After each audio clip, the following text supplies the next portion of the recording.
প্রায় ২ বছর ধরে শরীয়তপুর সদর হাসপাতালে হিমাগারবন্দি ২ ভারতীয় নাগরিক। এতদিনে মরদেহগুলো সংরক্ষণে বিপাকে পড়েছে হাসপাতাল কর্তৃপক্ষ। মরদেহগুলো সংরক্ষণে খরচ দাঁড়িয়েছে প্রায় ২৩ লাখ টাকা, যা রাষ্ট্রের টাকার অপচয় বলছে সচেতন মহল। ঢালাইয়ের সেরা প্রিমিয়ার সিমেন্ট। শরীয়তপুর সদর হাসপাতাল হিমাগারে ২ ভারতীয় নাগরিকের মরদেহ কূটনৈতিক জটিলতায় পড়ে আছে ২ বছর ধরে। অনুপ্রবেশের দায়ে ২০২২ সালের ১৮ মে বাবুল সিং ও ৮ অক্টোবর সতেন্দ্র কুমারকে পদ্মা সেতু প্রকল্প এলাকা থেকে আটক করে জাজিরা ও পদ্মা দক্ষিণ থানা পুলিশ। পরে তাদের পাঠানো হয় শরীয়তপুর জেলা কারাগারে।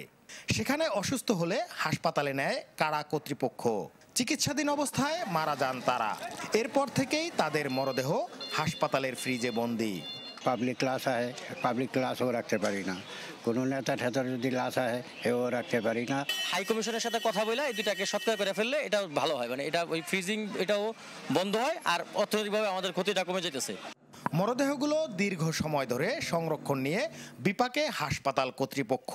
২ বছরে সরকারের খরচ হয়েছে ২৩ লাখ টাকা।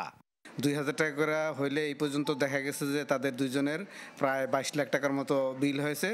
এর মধ্যে ৯ লাখ টাকার তারা চেক দিয়েছে। এখন বাকিও প্রায় আরও ১২ লাখ টাকার উপরে আমরা তাদের কাছে পাওনা আছি। তবে এটার কারণে এই দুইটা লাশ দীর্ঘদিন ধরে এখানে থাকার কারণে আমরা অন্যান্য লাশ যদি আসে সেগুলো রাখতে আমাদের এখানে খুব অসুবিধা হয়। গত ২ বছরে অনুপ্রবেশের দায়ে পদ্মা সেতুর আশপাশ থেকে ২২ ভারতীয় নাগরিককে আটক করা হয়েছে। নুরুল আমিন রবিন, চ্যানেল 24, শরীয়তপুর।